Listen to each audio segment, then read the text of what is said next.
Siku ya leo tumekuja kuangalia na macho yetu mahali uwanja wa ndege wa Nakuru umefika.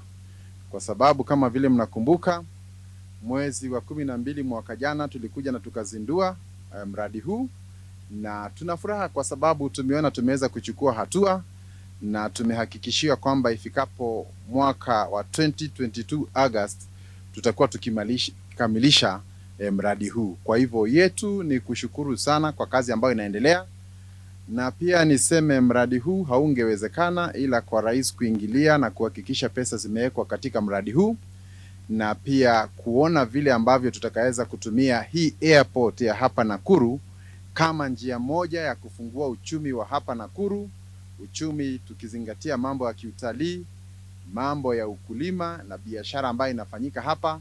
Kwa hivyo tuna matumaini makubwa sana katika hii airport, na vile tutakuwa tukifanya wanapokaribia kumaliza, hii itakuwa ni phase ya kwanza. Tulikuwa tumesema kwamba kutakuwa na phase ya pili ambapo pia tutaangalia sehemu zingine ambazo zinapaswa kupanuliwa, zikiwemo barabara ambazo zinazunguka sehemu hii, barabara kupitia Lanet, vile civilian wataweza kuingia hapo na mambo kama hayo, na nimehakikishiwa kwamba tayari wanafanya hizo estimates ili tuweze kuwakilisha na kuweza kutafuta budget hiyo kupitia serikali kuu. Kwa hivyo yangu tu ni kushukuru Kenya Airports Authority, the Ministry of Transport led by CS Macharia, and in particular also the President for his relentless commitments to ensure that this project comes to fruition. It is coming very fast. Even I never thought that it would come fast like this, but it is coming very fast. And also I'd like to take this opportunity maybe thanking the people of Bahati surrounding here. Some of them are complaining that they have no job, they are not working here. I think we should stop propaganda. Very soon, I want the list, we shall be able to show with our MC in the area that the people who are working here, they are from this area. So we don't want propaganda.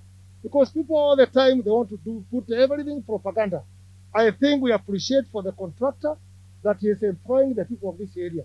And Chief, work together with other people here, with Agadua, so that we can see our people have also benefited. But so far, it is so good because you have seen that this thing has come very fast.